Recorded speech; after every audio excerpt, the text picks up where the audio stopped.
பொன்னி வந்து கோயிலுக்கு போகிறாங்க. அங்கே வந்து ஒருத்தவங்க வந்து வேண்டுதல் செஞ்சுட்ருக்காங்க. அதை பார்க்குற பொன்னி வந்து ஏன் இவங்க வந்து கரும்பில் குழந்தைய தூக்கிட்டு போகிறாங்க அப்படின்னு சொல்லிட்டு கேட்குறாங்க. கரும்பு தொட்டிலில் வந்து குழந்தைய படுக்க வச்சு அப்படியே தூக்கிட்டு போனால் குழந்தை இல்லாத தம்பதிக்கு வந்து குழந்தை பிறக்கணும், இந்த கோயில் ஐதீகம் அப்படின்னு சொல்லிட்டு சொல்கிறாங்க. அதை கேட்டு வந்து பொன்னி ரொம்ப சந்தோஷப்படுறாங்க. உடனே வந்து பொன்னி வந்து சக்தி கிட்ட சொல்கிறாங்க, சக்தி இந்த விஷயத்தை வந்து நம்ம வந்து அக்காக்காக செய்யலாமா, உஷாக்காக, அப்போ அவங்களுக்கு சீக்கிரமாக குழந்தை பிறக்கலாம்னா கண்டிப்பாக செய்யலாம், அன்னிக்காக நான் செய்ய காத்துட்ருக்கேன் அப்படின்னு சொல்லிட்டு சக்தி சொல்கிறாரு. சரின்னு சொல்லிட்டு 2 பேருமே சேர்ந்து வந்து அந்த வேண்டுதலை செய்கிறாங்க. அப்போ கரெக்டாக வர்றவங்க வந்து நிறைய பேர் வந்து அதை பார்த்துட்டு போகிறாங்க. பாவம் இவங்களுக்கு எத்தனை நாளாக குழந்தை இல்லையோ தெரியலையே அப்படின்னு சொல்லிட்டு, நீங்கள் கவலையே படாதீங்கம்மா, கண்டிப்பாக சீக்கிரமாகவே உங்கள் 2 பேருக்கும் குழந்தை பிறந்துரும் அப்படின்னு சொல்லிட்டு போகிறாங்க. பொன்னி அதை கேட்டு வந்து அப்படியே வந்து டென்ஷனாக பார்த்துட்டே இருக்காங்க. சக்தி வந்து சிரிச்சுக்கிட்டே அப்படியே வந்து அந்த வேண்டுதல் செஞ்சு முடிக்கிறாரு. அடுத்து வந்து பொன்னியும் சக்தியும் வந்து தனியாக இருக்கும்போது சக்தி வந்து பொண்ணுக்கிட்ட ஏன் பொன்னி ஒரு மாதிரி இருக்க அப்படின்னு சொல்லி கேட்டோம். ஒன்றும் இல்லை அப்படின்றாங்க.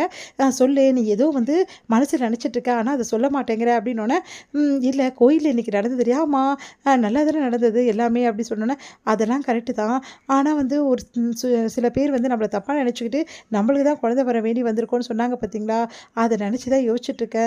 அவங்க எவ்வளோ தப்பாக புரிஞ்சுட்டாங்க, இதில் தப்பாக புரிஞ்சுக்க என்ன இருக்குது, நம்மளுக்கும் குழந்தை இல்லை இல்லையா, அதனால தான் அவங்க சொல்லியிருப்பாங்க. சரி, அவங்க விருப்பப்படி குழந்தை பிறந்தா நல்லது தானே அப்படின்றோட அப்படியே வந்து சக்தி அப்படின்றாங்க.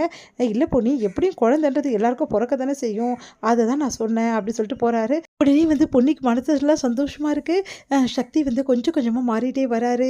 கூடிய சீக்கிரம் கண்டிப்பாக இன்னும் ஒரு நாள் வந்து அவரோட ஒய்ஃபாக வந்து ஏற்றுப்பார், அந்த நம்பிக்கை எனக்கு இருக்குது அப்படின்னு சொல்லிட்டு சந்தோஷப்படுறாங்க. இந்த விஷயத்த வந்து அவங்க மாமனார்கிட்ட போய்ட்டு சொல்கிறாங்க.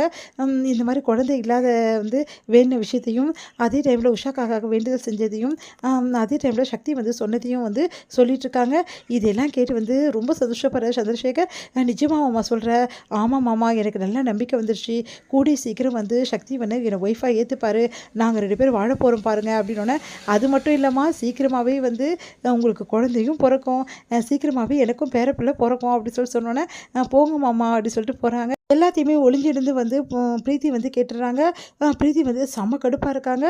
உடனே வந்து யோசிக்கிறாங்க, என்னது உனக்கும் வந்து சக்திக்கும் குழந்தை பிறக்குமா, அது கனவுல கூட நடக்காது, உன்னை பொண்டாட்டியாக கடைசி வரைக்கும் அவன் ஏற்றுக்கவே மாட்டான், அப்படியே அவன் ஏற்றுக்க நினச்சாலும் நான் விட மாட்டேன், புரியுதா, நான் எதுக்கு இங்கே வந்திருக்கேன், உங்கள் 2 பேரையும் பிரிக்கிறதுக்கு தான் வந்திருக்கேன், எக்காரனை கொண்டு வந்து உங்களை சேர விடவே மாட்டேன், சேர்ந்தாதானே உங்களுக்கு குழந்தை பிறக்கும், உங்களை சேர விடாமல் இருந்தால் எப்படி பிறக்கும் அப்படின்னு சொல்லிட்டு மனசில் நினைக்கிறாங்க. ஓ, நீ ரொம்ப சந்தோஷமாக இருக்கியா பொன்னி, நீ என் வாழ்க்கையை பாழாக்கடல, அதுக்கெல்லாம் நீ காலம் ஃபுல்லாக அழப்போறப்பார், அதுவும் சக்தியை பிரிஞ்சு காலம் ஃபுல்லாக நீ அழுவ, அந்த நிலைமையை நான் உண்டாக்குவேன் அப்படின்னு சொல்லிட்டு பிரீத்தி வந்து செம்ம கடுப்பாக வந்து பொன்னியை பார்த்து மனசே சொல்லிட்டுருக்காங்க. அது வந்து பொன்னி வந்து கோயிலேருந்து அபிஷேக பால் எடுத்துகிட்டு வராங்க.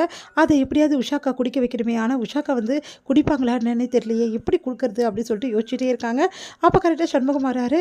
சண்முகம் கிட்டே, இது அபிஷேக பால், இந்த பாலை அக்கா கொடுங்க, ரொம்ப வேண்டிக்கின்னு செஞ்சது, இந்த பால் ரொம்ப விசேஷமானதுன்னொன்னே, அது வந்து பொன்னி அவள் பாலே குடிக்க மாட்டா, கொடுத்தாலும் ரொம்ப ஓவராக பண்ணுவா, என்ன பண்ணுறதுன்னு தெரியலையே அப்படின்னோடனே, நீங்கள் தான் எப்படியாவது சொல்லி கொடுக்கணும் அப்படின்றாங்க. சரி பொன்னி, உனக்காக நான் கண்டிப்பாக கொடுக்குறேன். பாயிண்ட் போய் வந்து கொடுக்குறாரு உஷாக்கு. உஷா வந்து முதல்ல குடிக்க மறுக்கிறாங்க. அதுக்கப்புறம் நிறைய குங்குமப்பூ போட்டிருக்கேன், இதை சாப்பிட்டா நீ ரொம்ப அழகாயிடுவேன்னொன்னே வாங்கி குடிக்கிறாங்க. இதோட முடியுது.